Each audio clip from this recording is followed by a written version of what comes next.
உங்களுக்கு தெரிஞ்சிருக்கும், நிறைய பேர் நான் வந்திருக்கிறேன். ஒரு கிறிஸ்துவுடைய வாழ்க்கை ஒரு பரிசுத்தமான வாழ்க்கை அது. அல்லேலூயா. நாம் கூடி வந்திருக்கிற இந்த நோக்கம், இன்னைக்கு நம்ம பலதரப்பட்ட வேலைகள் நமக்கு உண்டு. இந்த ஞாயிற்றுக்கிழமையில, இந்த ஓய்வு நாளில நிறைய வேலைகள் உண்டு. இன்னைக்கு உலகத்தான் போல நம்ம எங்கேயோ போயிருக்கலாம்.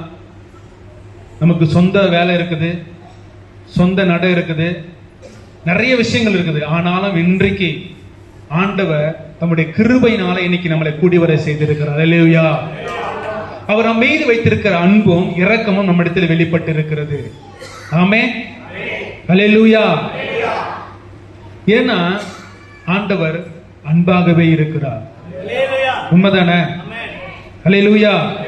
ஆண்டவர் எப்படி இருக்கிறாரு?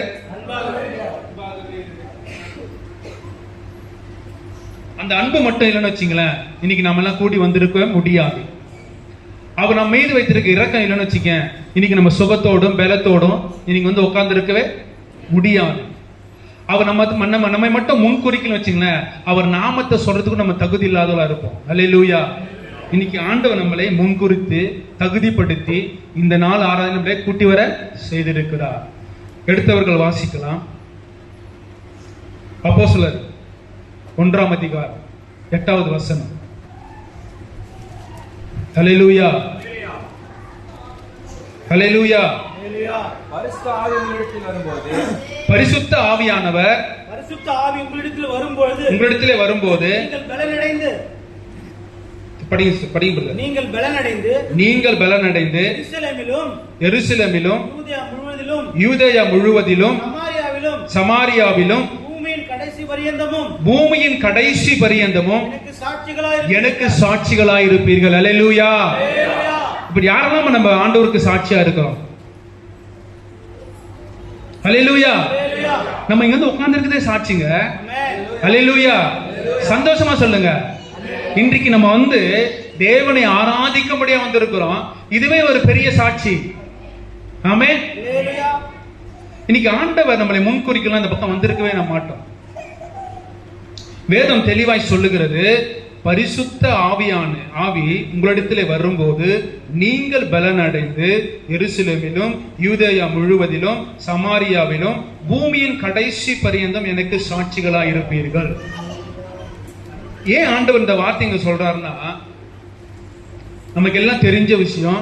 இயேசு கிறிஸ்து சிலுவையில அறையப்பட்ட பின்பு அவர் உயிரோடு 3ஆம் நாள் எழுந்து சீஷர்களுக்கு தரிசனமாகி, அவர் உயிரோடு எழுந்த பின்பு சீஷர்களோட 40 நாள் கூட இருந்தார். எத்தனை நாள்? 40 நாள் அவரோ சீஷரோட மறுபடியும் கூட இருந்து அவங்களை பலப்படுத்தி. ஏன்னா அவர் சிலுவையில் அறைஞ்சிட்டாங்க. ரோம ஆட்சி அவங்களுக்கு விரோதமா இருக்குது. அதனால பயந்து போயிருப்பாங்கன்னு ஏசப்பா என்ன பண்ணாரு, 40 நாள் அளவும் அவங்க கூட இருந்து வருகிற காரியங்களை குறித்து பேசி அவங்களை பலப்படுத்தி திடப்படுத்தி, எங்களுக்காக என்ன பண்ணுங்க, காத்து கொண்டிருங்க. நீங்க ஒரு மனமான பண்ணா காத்து கொண்டிருங்க, உங்களுக்கு தேற்றாளவாளனை நான் அனுப்புவேன் சொல்ல. அந்த பரிசுத்த ஆவியை குறித்து ஆண்டவர் சொல்றாரு, பரிசுத்த ஆவி உங்களிடத்துல வரும்போது நீங்கள் பலனடைந்து. ஏன்னா நம்ம பலவீனமான பாத்திரமா இருக்கிறோம். எப்படிப்பட்ட பாத்திரம்? பலவீனமான பாத்திரமா இருக்கிற நம்ம கர்த்தர் நம்மளை பலவானாய் மாற்ற வல்லவராய் இருக்கிறார். அப்ப இந்த பலத்தை பெற்றுக்கொள்ள வேண்டுமானால் நம்ம எதற்காக காத்திருக்க வேண்டும்? அந்த பரிசுத்த ஆவி, அந்த பலன் நமக்கு வேண்டும். ஏன்னா ஆவியானவர் வழிநடத்தல் இல்லாம இந்த பூமியில் நம்ம எதுவுமே செய்ய முடியாது. நம்ம தம்பி ஒருத்தர் ஜெபம் பண்ணாரு, நம்ம பகுதிக்காக ஜெபம் பண்ணாரு, வாலிபர்களுக்காக ஜெபம் பண்ணாரு, நம்முடைய திருச்சபைக்காக ஜெபம் பண்ணாரு. இந்த ஜெபங்கள்லாம் எப்படி கேட்கப்படும்? அவர் ஜெபம் பண்ணிட்டு நடந்துருமா? இது ஒரு பப்ளிக் இல்ல, ஒரு திருச்சபை. திருச்சபை என்பது நம்ம எல்லாம் ஒரே குடும்பம் தான். அப்ப அந்த ஜெபத்திற்காக நாம் என்ன பிரயாசப்படுகிறோம்? அவர் வாலிபர்களுக்காக ஜெபம் பண்ணும்போது அவருடைய பாரத்தை பார்த்தேன். நம்ம திருச்சபைக்காக, நம்ம திருச்சபை கொடுக்கப்பட்ட தரிசனம், நம்ம திருச்சபைக்காக திட்டங்களை வச்சிருக்கிறார் ஆண்டவரே, அதெல்லாம் நிறைவேற்றணும். அப்ப அப்படியே ஜெபம் பண்ணும்போது இந்த ஜெபத்தை ஆண்டவர் எப்படி வழி நடத்துவார்?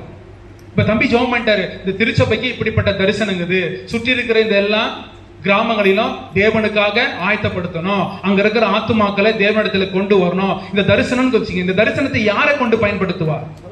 நம்ம ஜெபம் பண்ணிட்டா மட்டும் ஆண்டவர் நடத்திடுவாரா? அதுக்காக பிரயாசப்பட வேண்டும். அதுதான் தேவ பரிசுத்த ஆவியான பலன். இன்னைக்கு வந்திருக்கிற நீங்க அந்த பலத்தோடு புறப்பட்டு போனாதான் இந்த ஜெபம் நிறைவேறும். அல்லேலூயா.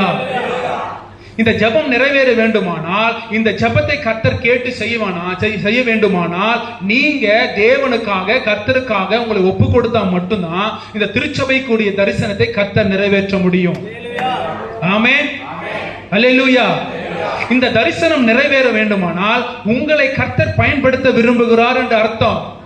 இன்னைக்கு அந்த ஜெபித்த ஜெபமானது இப்ப உங்க இடத்துல ஏன் கொண்டு வராரு ஆண்டவர்னா, இன்னைக்கு நான் வேற ஏதோ ஒரு டாபிக் கொண்டு வந்தேன், ஆனா ஆண்டவர் என்ன டைவர்ட் பண்ணி கொண்டு போறாரு. ஏன்னா இந்த காரியத்தை கொண்டு பேசுறாரு. இந்த ஜெபம் இந்த திருச்சபையில என் திட்டம் நிறைவேற்றப்பட வேண்டுமானால் இந்த சகோதரனும் இந்த சகோதரியும் இந்த சிறு பிள்ளையும் இந்த வாலிபரும் எனக்கு தேவை என்று கர்த்தர் உரத்த சத்தமாய் உரைக்கிறார்.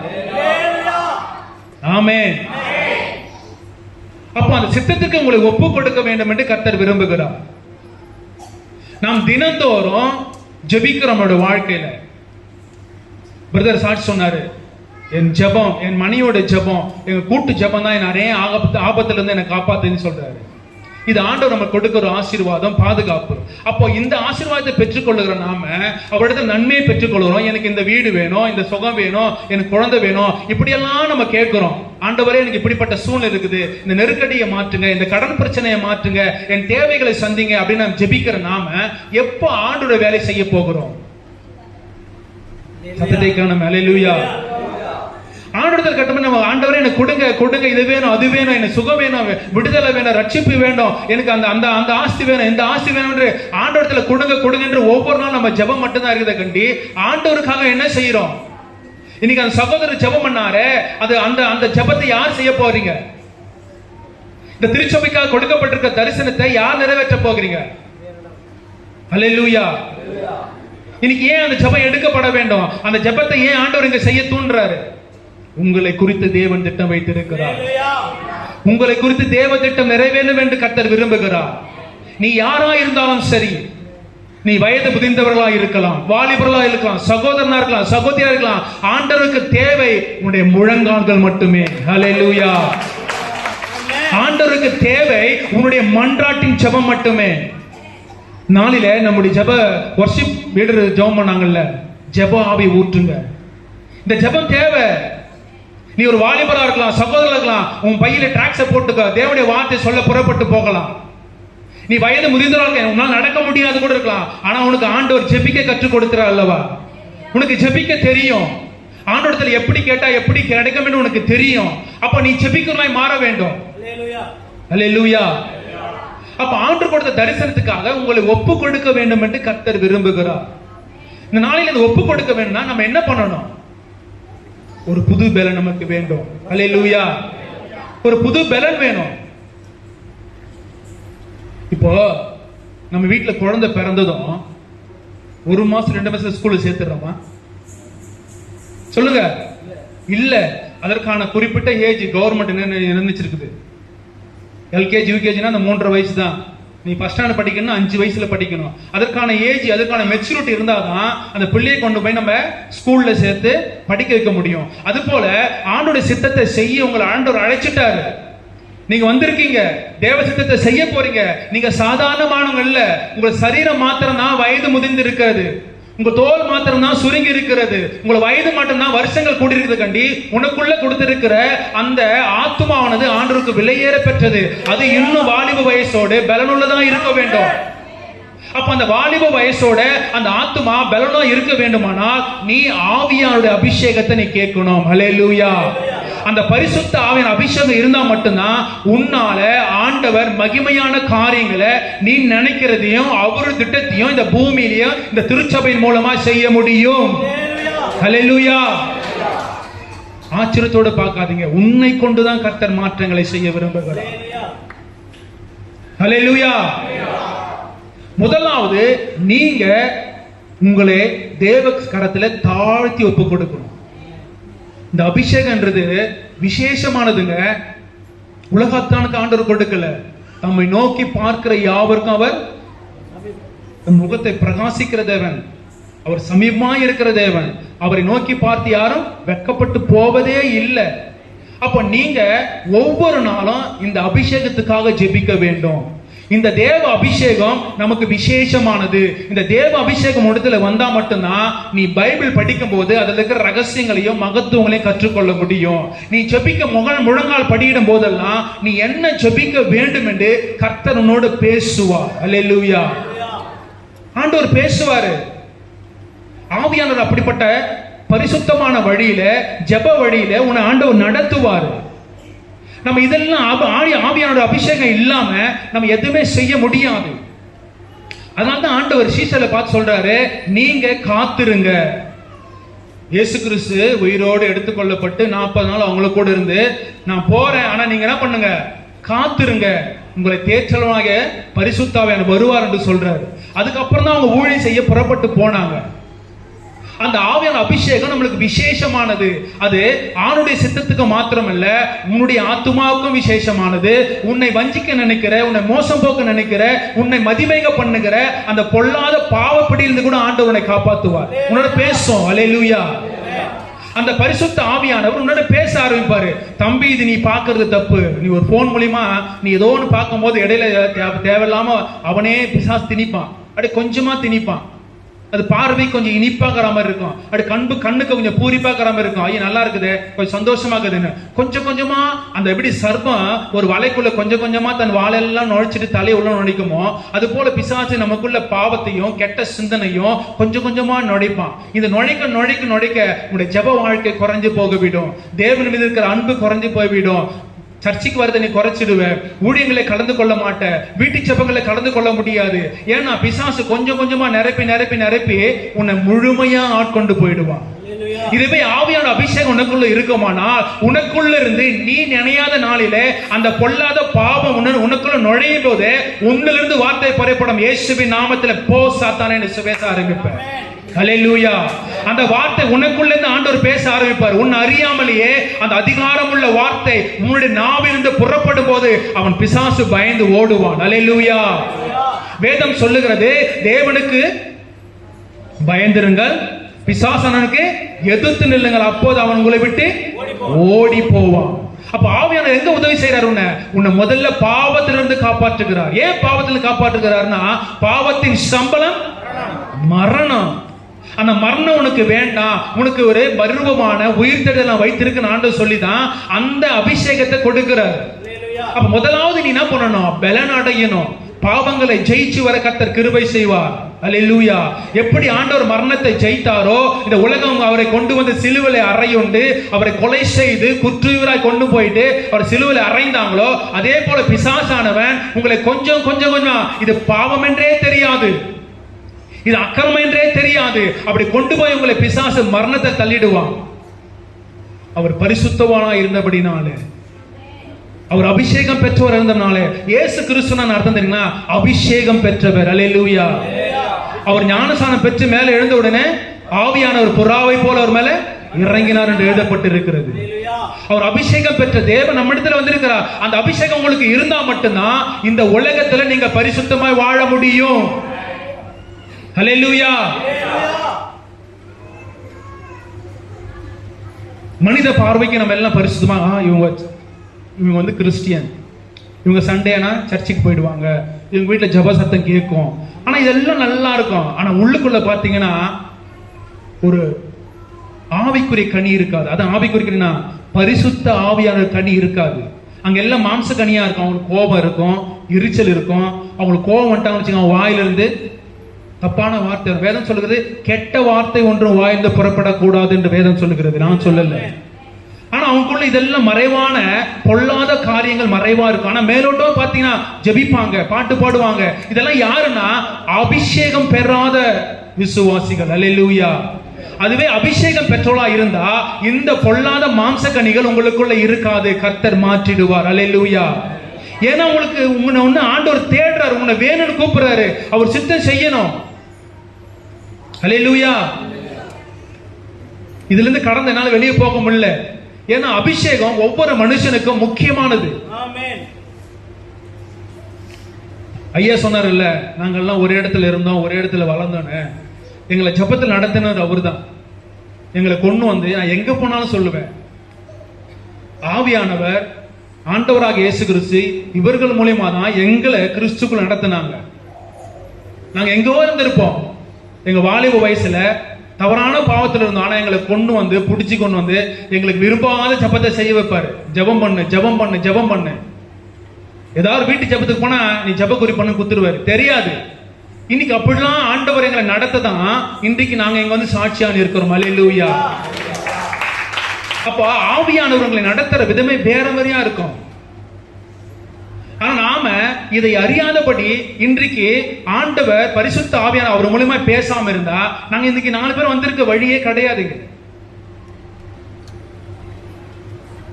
உண்மையாவே நீங்க எல்லாம் பாக்கியவான் சொல்லுங்க. இப்படிப்பட்ட ஆண்டவர் ஏன் ஊழியக்காரனை பெருமையா பேசல, ஆண்டவர் உங்களுக்கு கொடுத்திருக்கிற ஊழியக்காரனை பெருமையா பேசுற. அல்லேலூயா. உங்களை ஜெபத்தில் நடத்துவாரு, உங்ககிட்ட மணிக்கணக்கு வந்து பேசுவாரு. நீங்க ஏதாவது ஒரு விஷயம் சொல்லி பாருங்க, அதை பேசுவார். உங்க வாயிலிருந்து என்னென்ன அறிக்கை பண்றீங்கன்னு கரெக்டா பேசுவாங்க. அதுல ஆவியை நடத்துறாரு. உங்களை அறியாம உங்ககிட்ட தவற கண்டுபிடிப்பாரு, அதை உணர்த்துவார்.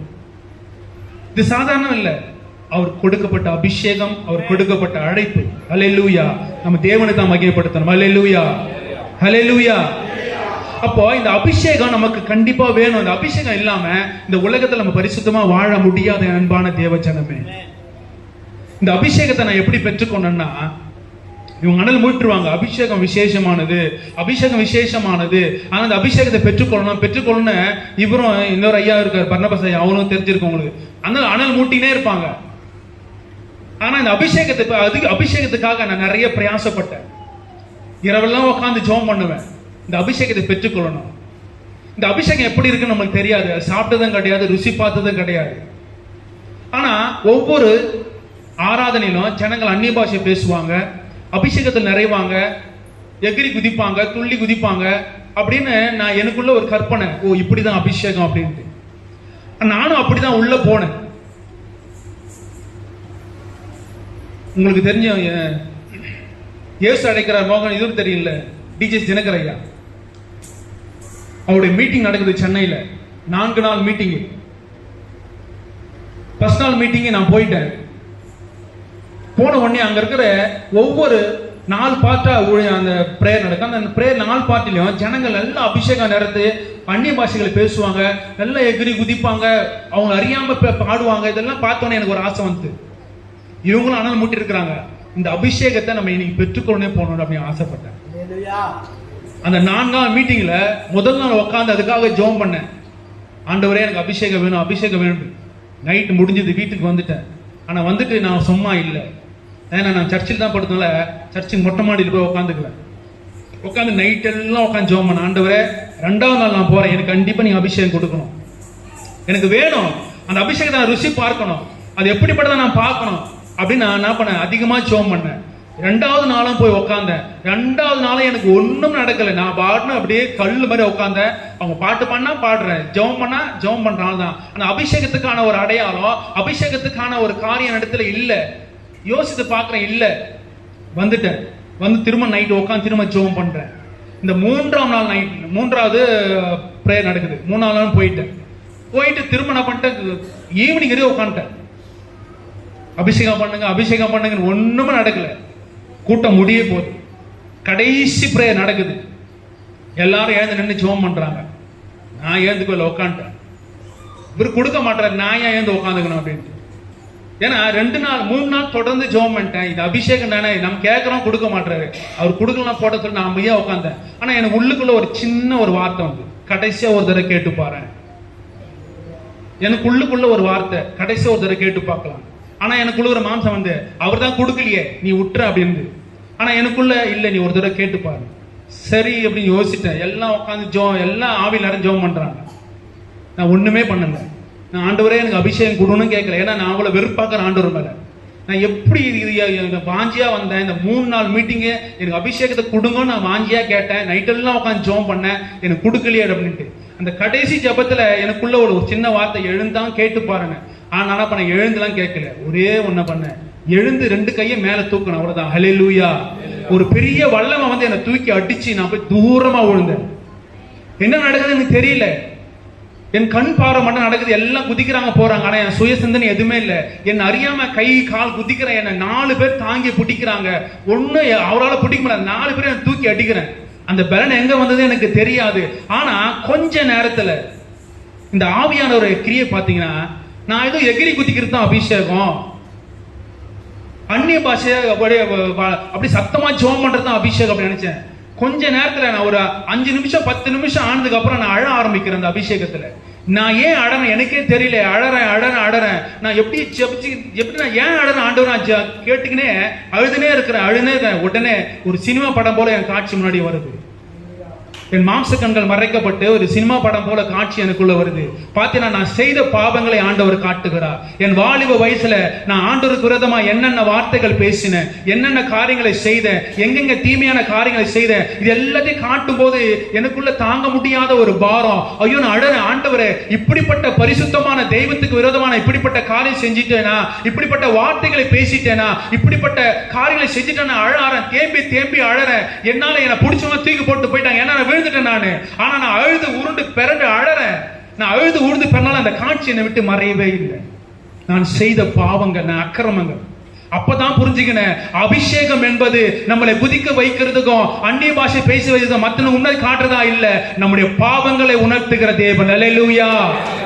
அந்த ஆவியானவர் உனக்குள்ளே வரும்போது படிச்சோம் இல்ல, படிங்க மடியா வரும்போது நீங்கள் பலனடைந்து எருசலேமிலும் யூதேயா முழுவதும் சமாரியாவிலும் கடைசி பரியந்தமும் இல்ல யோவான் எழுதின சுவிசேஷம் 16ஆம் அதிகாரம் படிங்க.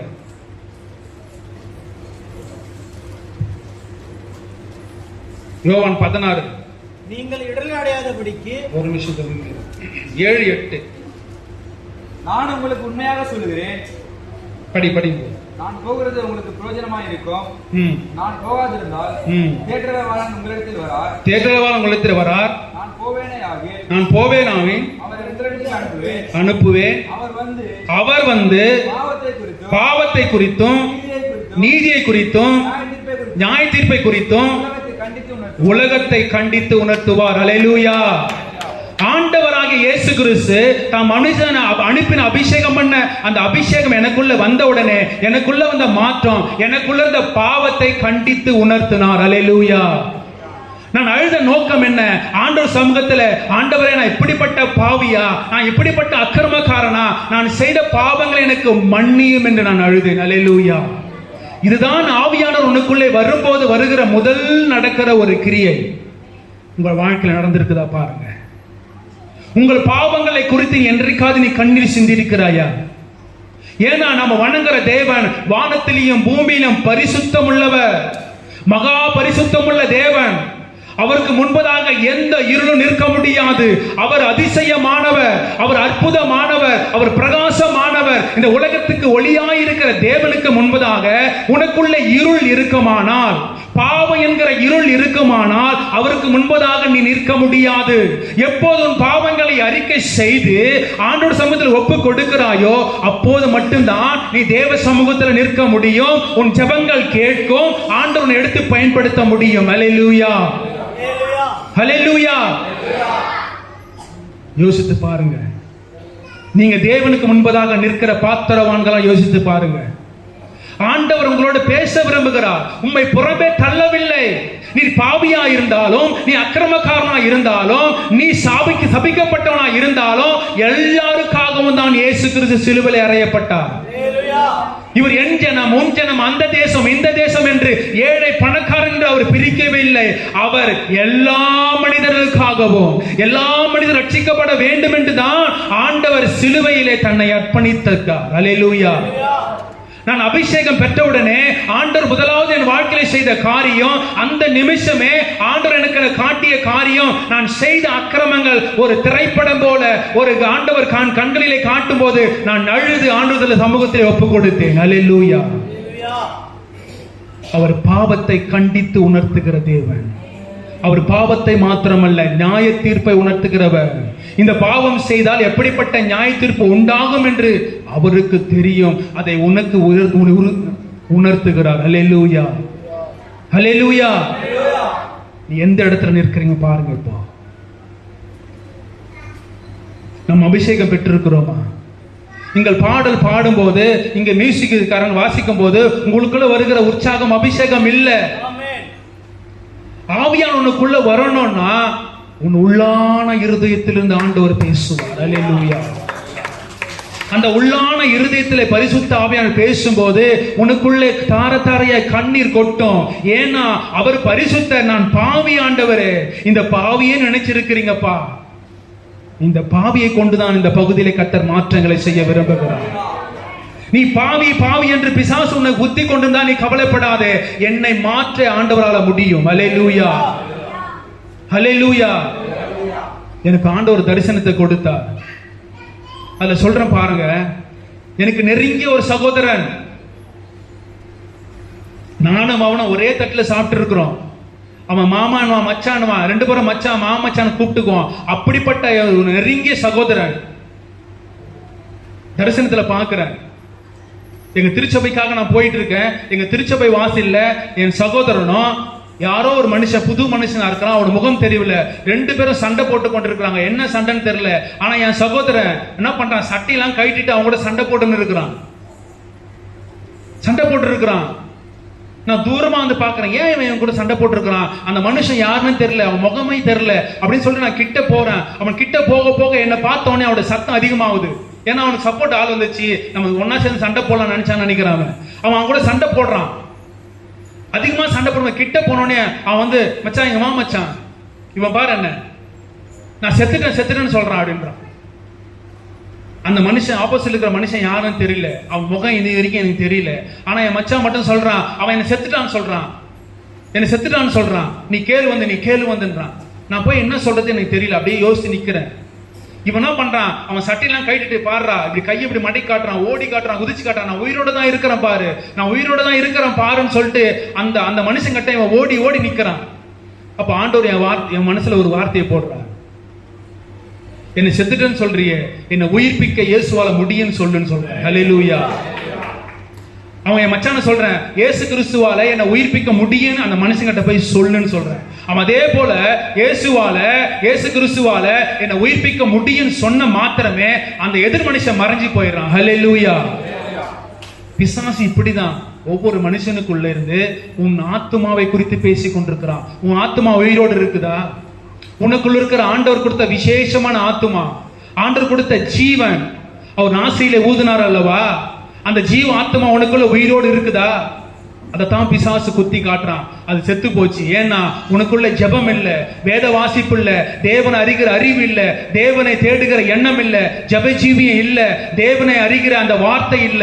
அந்த வார்த்தை இல்லாதனால உன் ஆத்மா செத்து போய் இருக்கிறது அப்படின்னு அந்த பிசாசு என் மச்சானை பார்த்து உறுதி கொண்டு. அதுக்கப்புறம் ஆண்டவர் உணர்த்துறாரு, நான் பாவிதான், ஆனா இந்த பாவியை உயிர்ப்பிக்க யாரால முடியும்? இயேசுவால மட்டும்தான் முடியும். ஹல்லேலூயா.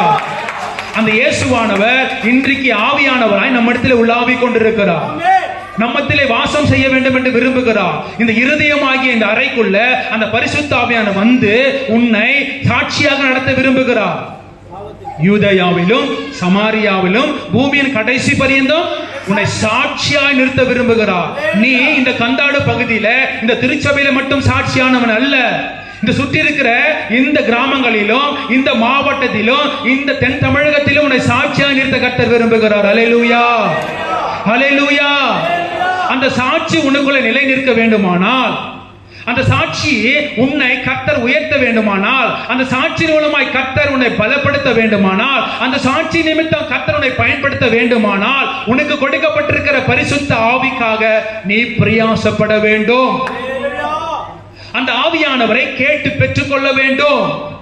கேளுங்கள், அப்போது உங்களுக்கு கொடுக்கப்படும். எப்ப கேட்டிருக்கிறோம்? நம்ம கேட்கறதுலாம் ஒண்ணே, ஆண்டவரை நீங்க கொடுங்க, நீங்க கொடுங்க, நீங்க கொடுங்க, நீங்க கொடுங்க. அவர் கொடுக்கதான் வந்திருக்கிறார். ஆனா நம்ம கேட்கறதெல்லாம் உலக பிரகாரமான ஆசீர்வாதத்தை கேட்டுக்கொண்டிருக்கிறோம். ஆண்டவரே எனக்கு இது வேண்டும், அது வேண்டும், அது வேண்டும் நினைக்கிறோம். ஆனா ஒரு மனுஷன், நீங்க புரிந்து கொள்ள வேண்டும், நம்முடைய சராசரி மனுஷன், ஒரு விசுவாசியானவன், அவனுக்கு விசேஷமானது, முக்கியமானது உள்ளான ரட்சிப்பு வேண்டும் என்று கர்த்தர் விரும்புகிறார். இந்த அழிந்து போகிற சரீரத்துக்கு ஒன்றும் பிரச்சனை கிடையாது. உனக்குள்ள இருக்கிற ஆத்துமா ரட்சிக்கப்பட வேண்டும் என்று கர்த்தர் விரும்புகிறார். இதான் பிரதான சத்தியம். உனக்குள்ள இருக்கிற ஆத்துமா ரட்சிக்கப்பட்டிருக்கிறதா? அது அபிஷேகம் பண்ணப்பட்டிருக்கிறதா? அது தேவனுக்கு பிரியமானதா இருக்கிறதா? இன்றைக்கு நான் தேவனுடைய வருகை வருமானால் இன்றைக்கு உன் ஆத்துமா தேவனண்டைக்கு போக முடியுமா? ரொம்ப சிந்திக்க வேண்டிய காரியம் இது. நீங்க கண் பார்வைக்கும் உலக தோற்றத்துக்கும் நீங்க ரட்சிக்கப்பட்டு இன்னைக்கு திருச்சபைக்கு வந்திருக்கலாம். திருச்சபைக்கு வந்துட்டா மட்டும் பரலோக ராஜ்யம் போக முடியும் என்று நினைக்காதீங்க. Never. முடியாது. உனக்குள்ள ஆத்துமா விசேஷமானது என்று கர்த்தர் விரும்புகிறார். இன்றைக்கு நம்ம அநேகர் நம்முடைய ஆத்துமா குறித்து கவலைப்படுகிறதே இல்லை. நமக்குள்ள இருக்கிற விசேஷமான இந்த ஆத்துமாவை குறித்து நம்ம பாரப்படுறதே இல்லை. ஏதோ உலகத்துல வந்தோம், பிறந்தோம், இருந்தோம், சாப்பிட்டோம், அப்படிதான் வாழ்ந்து கொண்டிருக்கிறோம். இல்ல, ஆண்டவர் அதை விரும்பல. உங்களை கொண்டு கர்த்தர் அநேக காரியங்களை செய்ய விரும்புகிறார். இன்றைக்கு நீ ரட்சிக்க வந்திருக்கிற உங்க பக்கத்து வீட்டுக்கார் வரல, அந்த ஆத்துமா குறித்து யார்கிட்ட கேள்வி கேட்பார்? உன் கிராமத்துல இன்னைக்கு நீ மட்டும்தான் வந்திருக்கிற. உன் கிராமத்துல இருந்து 10 பேர் மட்டும்தான் வந்திருக்கீங்க. அந்த கிராமத்தை குறித்து யாரோட கேள்வி கேட்பார்? உங்ககிட்ட தான் கேட்க போகிறார். அங்க இருக்கிற ஆத்துமாக்கள் யார் உத்தரவாதி? நீதான். ஒரு மனுஷன் ரட்சிக்கப்பட்டு சர்ச்சைக்கு வந்துட்டா மட்டும் போதாது. அடுத்த ஸ்டெப், அடுத்த லெவல்ல நீங்க போகணும். அந்த அபிஷேகத்தை பெற்றுக்கொண்டா மட்டும்தான் உன் கிராமத்தை சுதந்திரித்துக் கொள்ள முடியும். அல்லேலூயா. ஏன் அமைதியாயிட்டீங்க? கவலைப்படாதீங்க. ஆண்டவர் நம்மோடு இருக்கிறார். மரணத்தை ஜெயித்த ஆண்டவர் நம்மோடு கூட இருக்கிறார். இன்றைக்கு நீங்க இருதயத்திலே இன்றைக்கு இந்த வார்த்தைகளை கேட்டு குத்தப்பட்டிருக்கலாம். ஐயோ, நான் பாவிதான், நான் ஆண்டவருக்காக எதுவும் செய்யலதான் அப்படின்னு நினைக்கலாம். இல்ல, உனக்குள் எனக்குள் இருக்கிற ஆண்டவர் பெரியவர். நம்மளை மாற்ற பெரிய வல்லவராக இருக்கிறார். இந்த பாவியான மனுஷனை கொண்டு ஆண்டவர் இங்க நிறுத்தி பேச வைக்க வேண்டும் முடியுமானால் உங்களை கொண்டு ஏன் முடியாது? தேவனால கூடாத காரியம் ஒன்றுமே கிடையாது. நாம் விசுவாசித்து தேவனிடத்தில் ஒப்பு கொடுக்க வேண்டும். அல்லேலூயா. நமக்குள்ள ஒரு தேவ பயம் வேண்டும்.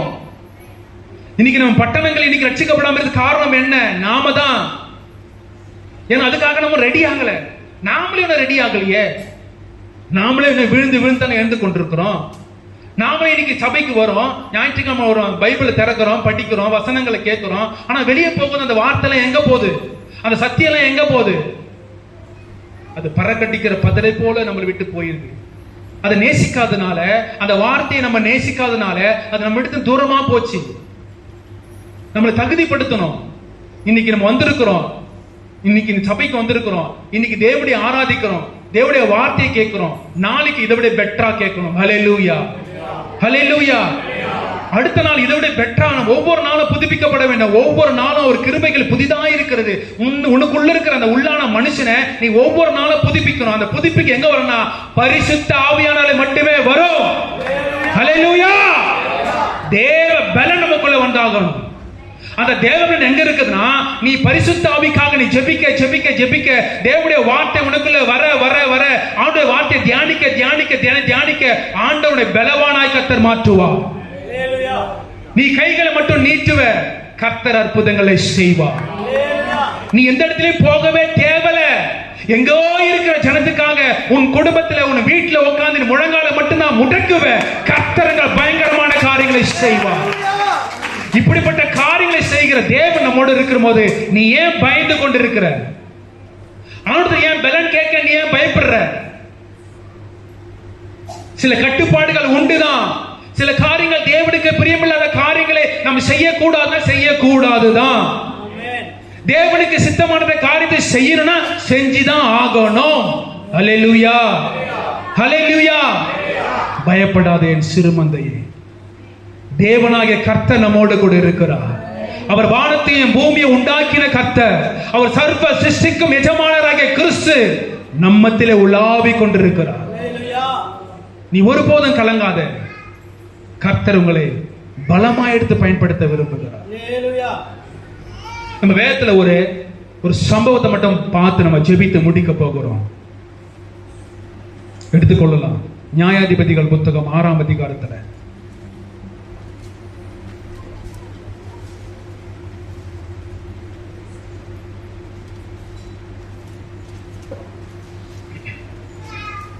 அல்லேலூயா.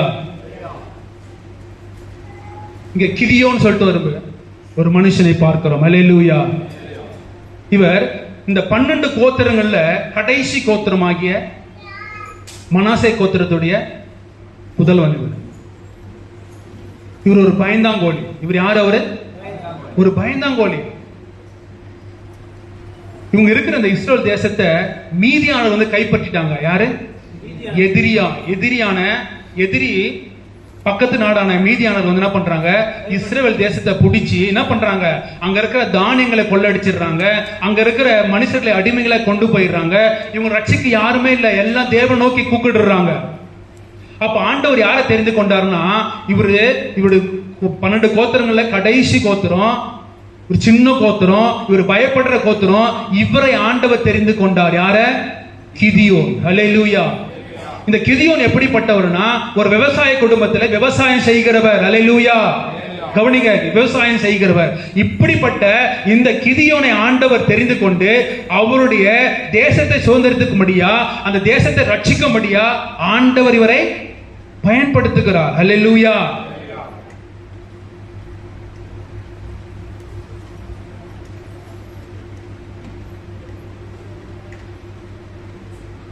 இந்த மீதியான் தேசம் யாருன்னா எதிரி தேசம். இந்த இஸ்ரேல் தேசத்தை உரண்டி பிடிக்கிறவங்க, இவங்களை வஞ்சிக்கிறவங்க, இவங்களை மோசம் போக்குறவங்க, இந்த மீதியானர் வந்து இஸ்ரேல் தேசத்தை பிடிச்சிட்டு அவங்க இருக்கிற தானியங்களை எல்லாத்தையும் கொள்ளை பொருளை கொண்டு போயிடுறாங்க. கொண்டு போயிட்டு இப்ப இவங்க கூட யுத்தத்துக்கு வந்து ஒரு பெரிய படையா நிற்கிறாங்க. எங்க நிற்கிறாங்க?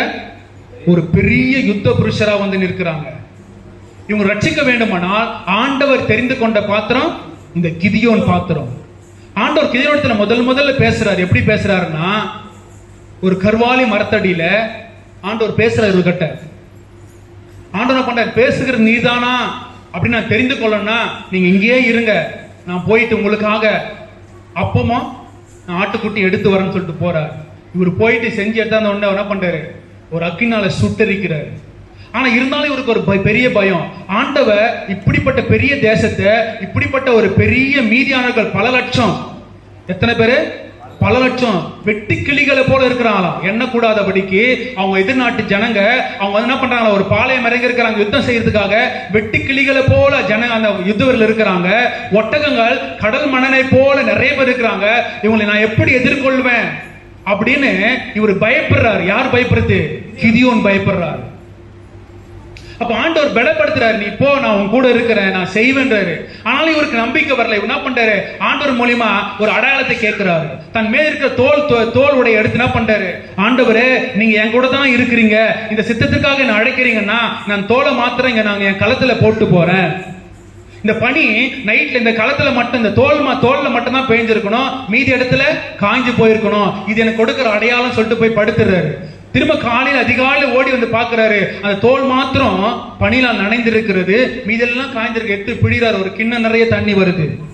மறுபடியும் இவருக்கு ஒரு பயம் வருது. மறுபடியும் என்ன பண்றாரு? ஆண்டவரே, இந்த தோல் மாத்திரம் காஞ்சிருக்கணும், மீதி இடம்லாம் பனி பெய்ஞ்சிருக்கணும் அப்படின்னு மறுபடியும் ஒரு அடையாளத்தை கேட்கிறாரு. ஆண்டவர் அந்த அடையாளத்தை மறுபடியும் கொடுக்கிறார். ஹல்லேலூயா, ஹல்லேலூயா. அப்போ அந்த பயந்த சுபாவமுள்ள அந்த கிதியோனை ஆண்டவர் எப்படி பக்குவப்படுத்துறாரு பாருங்க. தான் தெரிந்து கொண்டாரு, என் தேசம் அழிக்கப்படக்கூடாது, என் தேசத்தின் ஜனங்கள் இன்னைக்கு சிறுமைப்படுத்தப்பட்டிருக்கிறாங்க. அந்நிய தேசமாகிய மீதியானவர்கள் வந்து, அமலேக்கர் வந்து என் தேசத்தை கொள்ளையடிக்கிறாங்க. என் தேசத்தின் ஜனங்கள் இன்றைக்கு வேதனைப்படுறாங்க. என் ஜனங்களை காப்பாற்ற வேண்டும் என்று கர்த்தர் யாரை தெரிந்து கொண்ட தெரியுமா? ஒரு சிறியவனை தெரிந்து கொண்டார். கடைசி கோத்திரமாகிய, தன் குடும்பத்திலே கடைசி மகனாகிய, ஒரு பயந்தவனாகிய அந்த கிதியோனை கர்த்தர் தெரிந்து கொண்டு மகத்துவமான காரியங்களை செய்கிறார். அல்லேலூயா. அப்ப ஆண்டவர் பேசுகிறார், நீ என்ன பண்ண? உன்னுடைய யுத்தவரெல்லாம் கூப்பிட்டுக்கின அவங்கள யுத்தம் செய்ய போன்றாரு. ஆனா யுத்தம் செய்ய போகும்போது ஆண்டவர் பேசுறாரு, இப்போ என்ன பண்ண? யுத்தத்தை பார்த்து பேசு, யார் யாரெல்லாம் பயப்படுறீங்களோ அவங்க எல்லாம் மலை விட்டுக்கு இறங்கி போங்கன்ற. அப்ப கூட இருக்கலாம் சொல்றாங்க, ஐயோ அவங்க வந்து வெட்டுக்கிளிய போல இருக்கிறாங்க, கடலனத்தானே ஒட்டகத்தை வச்சிருக்கிறாங்க, அவங்க கோடி கோடி ஜனங்களா இருக்கிறாங்க, நாமே ஒரு 12,000 13,000 பேர் தான் இருக்கிறோம், இவ்வளவு பேர் அவங்க எப்படி ரட்சிக்க போற? அவங்கள வந்து நம்ம யுத்தம் செஞ்சு ஜெயிக்க முடியும், இவங்களே நீங்க பார்த்து பயந்தவெல்லாம் போன்றீங்களே, அவங்க எப்படி அப்படின்னு கேட்கிறாங்க. பார்த்தா எல்லாரும் போயிட்டாங்க, 3,000 பேர் தான் இருக்கிறாங்க. பயந்தவெல்லாம் போன்னு சொன்னாங்க பாருங்க, எல்லாம் போயிட்டாங்க, எல்லாம் யுத்தம் போயிட்டாங்க, 3,000 பேர் தான் இருக்கிறாங்க. அப்ப ஆண்டவர் மறுபடியும் பேசுறார் கிதியோன் கிட்ட, இல்ல இவங்க ஓடையில கொண்டு போ, இவங்க தண்ணி குடிக்க வைன்றாரு. அப்ப எல்லாரும் பண்றாங்க. சில பேர் என்ன பண்றான், கவுந்து நாய் குடிக்கிற மாதிரி தண்ணிய கவுந்து குடிக்கிறான். ஒரு சில பேர் கையில அள்ளி குடிக்கிறாங்க. அப்ப அவங்க எல்லாம் தனித்தனியா பிரின்றாரு. இந்த கையில தண்ணி மொண்டு குடிச்சவங்க எல்லாம் 300 பேரு, மீதி எல்லாம் துரத்து போன்றாரு. அல்லேலூயா. ஒவ்வொரு நாளும் அவனுக்கு ஆச்சரியமா இது எப்படி கூட எப்படி இது நடிக்கும், எப்படி நடக்கும், இது எப்படி நடக்க முடியும்? அவங்க கோடி பேர் உத்தவர்கள் இருக்கிறாங்க, நம்ம 300 பேர் தான் இருக்கோம். 300 பேர் எப்படி? அப்ப கிதியோன் சொல்றாரு, அந்த இஸ்ரவேல் ஜனங்களை பார்த்து சொல்றாரு, எல்லா யுத்தரோடு நான் போய் யுத்தம் பண்ணி ஜெயிச்சிட்டேன்னா எல்லா புருஷரும் போனாங்க, நாங்க தான் ஜெயிச்சோன்னு சொல்லிட்டு இஸ்ரவேல் ஜனங்க சொல்லுவாங்க. ஆனா இந்த நேரத்துல இந்த 300 பேர் கொண்டு ஜெயிச்சா ஆண்டவர் நான் மட்டும்தான் மகிமைப்படும். அல்லேலூயா. அப்ப அந்த ஆண்டவர் 300 பேரை மட்டும்தான் கொண்டு போறாரு. ஆனா யுத்தத்துக்கு போறவங்க இந்த கிதியோனை கொண்டு ஆண்டவர் பயன்படுத்துறாரு பாருங்க. இந்த யுத்தத்துக்கு போறவங்க கிட்ட ஆண்டவர் என்ன கொடுக்கிறாரு? எக்காலத்தையும் ஒரு பானையும் ஒரு தீவெட்டியும் கொடுக்கிறாரு. இது எப்படிங்க யுத்தத்துக்கு போய் ஜெயிக்க முடியும்? அவங்ககிட்ட எல்லா ஆயுதங்களும் இருக்குது. அவங்ககிட்ட குதிரைப்படை, யானைப்படை, ஒட்டகப்படை எல்லாம் வச்சிருக்கான். எல்லார் கையிலும் கேடை இருக்குது, கத்தி இருக்குது. அப்படி எதிரியான மீதியானரும் அமிலேக்கர் அப்படி வராங்க. ஆனா இவங்க கையில என்ன இருக்குது? தீவெட்டியும் மண்பானையும் எக்காலம். இருந்தாலும் இவருக்கு ஒரு பயம் வந்துனே இருக்குது. யாருக்கு? கிதியோனுக்கு. அப்ப கிதியோன் பண்ற ஆண்டவர் சொல்றாரு, நீ போயிட்டு அந்த அந்நிய அந்த எதிரி நாட்டு படைகள் இருக்கிறாங்கல்ல, அங்க முகாமிட்டு இருக்கிறாங்கல்ல, அங்க நீ போ, உனக்கு அங்க ஆண்டவர் வெளிப்படுத்துவார். இவரும் இவருடைய வேலையால் பூரா அப்ப 2 பேரும் சேர்ந்து என்ன பண்றாங்க, போறாங்க அந்த இடத்துக்கு. போகும்போது அங்க அந்த எதிரி நாட்டு மீதியானரும் அவங்க பேசிக்கிறாங்க, நான் ஒரு தரிசனத்தை பார்த்தேன். இஸ்ரேல் தேசத்திலிருந்து ஒரு பெரிய வார்கோதுமை ரொட்டி அப்பம் உருண்டு வருது. அது உருண்டு வந்து நமது கூடாரத்தெல்லாம் இடிச்சு போடுது. அப்போ ஒருத்தர் சொல்றாரு, அது வேறு யாரும் இல்ல, கிதியோன் மூலமா ஆண்டவர் நம்மளை முறியடிக்க போறாரு அப்படின்னு அங்க வெளிப்பாடு கொடுக்குறாங்க. எதிரியை கொண்டு ஆண்டவர் பேசுறார். அல்லேலூயா. அதை கேட்டு வந்த கிதியோனுக்கு ஒரு தைரியம் வந்தது, ஆண்டவர் நம்ம கூட தான் இருக்கிறாருன்னு. அப்ப என்ன பண்றாரு? எக்கால சத்தத்தை என்ன பண்றாரு? ஊதுறாரு. நீங்க என்ன பண்ணுங்க, நான் எக்காலம் ஊதும் போது சுற்றி போய் நின்று கொள்ளுங்க. எக்காலம் ஊதப்படும் போது உன் கையில் இருக்கிற அந்த பானையை உடைச்சிட்டு தீவட்டியை ஏந்து பிடிங்க. இது கர்த்தருடைய பட்டயம், கிதியோன் பட்டயம் மட்டும் சத்தம் விடுங்கன்னு சொல்றாரு. அதே போல இவங்க போறாங்க. போயிட்டு அந்த எதிரி நாட்டோடைய படைகள் தங்கியிருக்கிற கூடாரத்தை அந்த சுற்றிலும் நின்று கொண்டுகிறாங்க. எக்காலத்தை ஊதும் போது அங்க கையில் இருக்கிற பானைகள் உடைக்கப்படுது. தீவட்டியை தீங்கு பிடித்து என்ன பண்றாங்க? கர்த்தருடைய பட்டயம், கிதியோனின் பட்டயம் எல்லாம் சத்தம் விடும் போது, எக்கால ஊதும் போது, ஐயோ ஒரு பெரிய படை இஸ்ரேல் படை வந்துச்சுன்னு சொல்லிட்டு அவங்களுக்குள்ளே கலவரமாகி எல்லாம் சிதறடிக்கப்பட்டு ஓடுறாங்க. அந்த 30 தளபதிகளை கொண்டு வந்து தலைகளை வெட்டி கிதியோன் ஜெயிக்கிறார். அல்லேலூயா, அல்லேலூயா. ஒரு சாதாரண கிதியோனை கர்த்தர் பயன்படுத்த வல்லவராய் இருக்கவனால் நீங்க எப்படிப்பட்டவராய் இருக்கீங்க? ஏன் ஆண்டவர் அந்த எக்கால சத்தத்தையும் பானையும் தீவட்டியும் கொடுக்கணும்? யோசிச்சு பார்த்தீங்களா? அல்லேலூயா. வேதத்தை படிக்கும் போது ஒரு வார்த்தை வரும்போது, இது ஏன் சும்மா எல்லாரும் படிக்கிற மாதிரி தீவட்டியும் எக்காலமோ ஒரு பானையும் கொண்டு போனாங்க? ஏன் கொண்டு போனாங்க? ஏன் அதை கொடுக்கணும்? அதுதான் தேவனுடைய வல்லமை. எக்காலம் என்பது தேவனுடைய வார்த்தையில கர்த்தர் குறிக்கிறார். தீவெட்டி என்பது தேவனுடைய அபிஷேகத்தை குறிக்கிறது. பானை என்பது நீ நான் மண் சட்டிடா, நீ ஒன்னும் புரோஜனடா, உன்னால ஜெயிக்கலடா. அங்க தேவனுடைய வார்த்தையும் அபிஷேகம் தாங்க ஜெயிக்க வச்சது. ஹல்லேலூயா. அங்க ஆண்டவர் எப்படி தெளிவை கொண்டு வரார் பாருங்க. அங்க கொண்டு போய் ஜெயிக்க வச்சது இந்த பானை அல்ல. அந்த பானை போட்டு அது மண்ணான மனுஷன் நம்மளால ஜெயிக்க வரல. அங்க தேவனுடைய வார்த்தை உனக்கு முன்பாக செல்லுகிறது. அந்த எக்கால சத்தம் செல்லுகிறது. தேவனால் உனக்கு கொடுக்கப்பட்ட அபிஷேகம் அக்கினி உனக்குள்ள எரிந்து கொண்டிருக்கிறமானா உன்னால எந்த எதிரியும் எதிர்க்க முடியும். ஹல்லேலூயா, ஹல்லேலூயா. அந்த அபிஷேகத்தை நீங்க பெற்றுக்கொள்ளணும். அந்த அக்கினி அபிஷேகம் உனக்கு வேணும். அந்த தேவனுடைய வார்த்தை உனக்குள்ள வேணும். இந்த அபிஷேகம் இருந்தா மட்டும்தான் அந்த வார்த்தை உனக்குள்ள வரும். தேவனுடைய வார்த்தை எக்காலமாய் புறப்பட்டு போகும். தேவ ஆவியான உனக்குள்ள கிரியை செய்ய ஆரம்பிப்பார். உங்களை எடுத்து பயன்படுத்த ஆரம்பிப்பார். நம்ம எதுவுமே எடுக்காம வெறும் மண் சட்டியை போல இருந்தா அது வேணு உடைக்கப்பட்டு தான் போகும். ஹல்லேலூயா. நம்முடைய கையில கர்த்தர் கொடுத்திருக்கிற அந்த கர்த்தருடைய பட்டயம் தேவனுடைய வார்த்தை. ஹல்லேலூயா. அந்த வார்த்தை எடுத்துக்கொண்டு போங்க. எங்கோ இருக்கிற ஜனங்களுக்கு, உன் தேசத்தாருக்கு, உன் பட்டணத்தாருக்கு நீங்க சுவிசேஷம் அறிவிக்கணும். ஆனா சுவிசேஷம் அறிவிக்கிறதுக்கு முன்னாடி உங்கள் முழங்கால்கள் முடக்கப்பட வேண்டும் என்று கர்த்தர் விரும்புகிறார். உன் கிராமம், உன் தெரு, உன் சொந்த பந்தங்கள் ரட்சிக்கப்படணும்னா நீ எடுத்தவொடனே நேர பட்டயத்தை எடுத்துன்னு போயிடாத. அந்த பட்டயம் திருப்பிடும். அது இருபுறமும் கருக்குள்ள பட்டயம். நீ என்ன பண்ண? முதல்ல முழங்கால் படியிடணும், ஜெபிக்கணும். கர்த்தருடைய அபிஷேகத்தாய் அக்னியாய் போனோம். நீ அக்னி தேவ அபிஷேகத்தோடு தேவனுடைய பட்டயத்தை எடுத்துக்கொண்டு போகும்போது எதிராளியாகிய பிசாசன பயந்து நடுங்கி ஓடுவான். ஏன்னா அவன் கூட இருக்கிற யாரு? அந்த பரிசுத்த ஆவியானவர். அவர் அக்னியாயும் கூட இருக்கிறார். அல்லேலூயா. ஆண்டவர் அப்படிதான் மோசே கிட்ட பேசுறாரு. மோசே கிட்ட முதல்ல ஆண்டவர் எப்படி பேசுறாரு? முச்சடி நடுவே அக்னியாய் பேசுறாரு. மோசே, நீ நிற்கிற இடம் பரிசுத்த பூமிப்பா. உன் பாதரட்சை கைட்டி போடு. அதுல அழுக்கு இருக்கும், அருவருப்பு இருக்கும். நீ நிற்கிற இடம் பரிசுத்தமான பூமி. இங்க அழுக்கோடும் அருவருப்போடும் வராத. அப்ப அழுக்கோடும் அருவருப்போடு நீ எல்லாத்தையும் எடுத்து போட்டுட்டு நீ நின்னா மட்டும்தான் கர்த்தர் பேச ஆரம்பிப்பார். அங்கதான் தேவ திட்டத்தை ஆண்டவர் பேசுறார் மோசே கிட்ட. நீ மறுபடியும் போ, எகிப்துக்கு போ. என் ஜனங்களுடைய கூக்குரல் சத்தத்தை நான் கேட்டேன். நான் உன் வாயாயிருந்து உன்னை நடத்தி என் ஜனங்களாகிய எல்லா ஜனத்தையும் நான் மீட்டு கொண்டு என் ஜனங்களை ஆராதிக்க நான் கொண்டு வரேன். தேவ திட்டங்களை குறித்து பேசுறேன். அப்ப சமூகத்துல தேவனுடைய பார்வையில நம்ம ஜெபிக்க போகும்போது நம்ம இருதயத்தில் அழுக்கு, அருவருப்பு, பாவம் இதெல்லாம் கொண்டு போன ஆண்டவர் எப்படி பேசுவார்? அப்ப இந்த அழுக்கு, பாவம் இதெல்லாம் நம்ம போனோம்னா தேவனிடத்தில் ஒப்பு கொடுக்கணும். தேவனிடத்தில் ஒப்பு கொடுக்கணும்னா அபிஷேகம் முக்கியம். நீ அபிஷேகம் பெற்றா முடியும்னா பாவத்துல ஜெயிக்க முடியும். பாவத்தை ஜெயித்தா மட்டும்தான் ஆண்டவர் கூட பேச ஆரம்பிப்பார். நீ பேச பேச பேச அவரும் கூட பேசுவா. உன் திட்டங்களை குறித்து பேசுவா. வருகை நாட்டை நான் எப்படி பயன்படுத்த போன்னு பேசுவாரு. உன்னை எங்க கொண்டு நிறுத்தும்னு பேசுவாரு. இன்னைக்கு அந்த சகோதரத்தை நீ பேசு, ரட்சிப்பு உண்டாகும். இன்னைக்கு அவரிடத்த நீ பேசு, இன்னைக்கு நீ போகாத அப்படின்னு ஆண்டவர் ஆலோசனைகளை கொடுப்பார். அப்போ நீ கிறிஸ்துவுக்குள்ள புது சிருஷ்டியாய் மாற வேண்டுமானால், நீ தேவனுக்கு சித்தமானதையும் திருச்சபையின் தரிசனத்தை நிறைவேற்ற வேண்டுமானால் ஆண்டவர் உன்னை எடுத்து பயன்படுத்த விரும்புகிறார். ஹல்லேலூயா, ஹல்லேலூயா. நீங்க விசுவாசிக்கிறீங்களா? நீங்க தேவனுக்காக பயன்பட போகிறீங்க, விசுவாசிக்கிறீங்களா? நீங்க தேவனுக்கு பிரியமானவர்கள், விசுவாசிக்கிறீங்களா? ஹல்லேலூயா. உங்க பைபிள் எல்லாம் மூடி வச்சிருங்க. தயவு செய்து நீங்க தூரமா பைபிள் எல்லாம் தூரம் மூடி வச்சுட்டு என்ன டிஸ்டர்ப் பண்ணாம இருங்க. எழுந்து நேரம் நிற்போம். வேற எதையும் யோசிக்காதீங்க. நீங்க வேற எந்த காரியத்தை கொண்டு நீ சிந்திக்காத. இன்னைக்கு அபிஷேகம் தேவனுக்கு பிரியமானது, அதை கொடுக்க விரும்புகிறார். தயவு செய்து நீங்க யாராவனா இருக்கலாம்.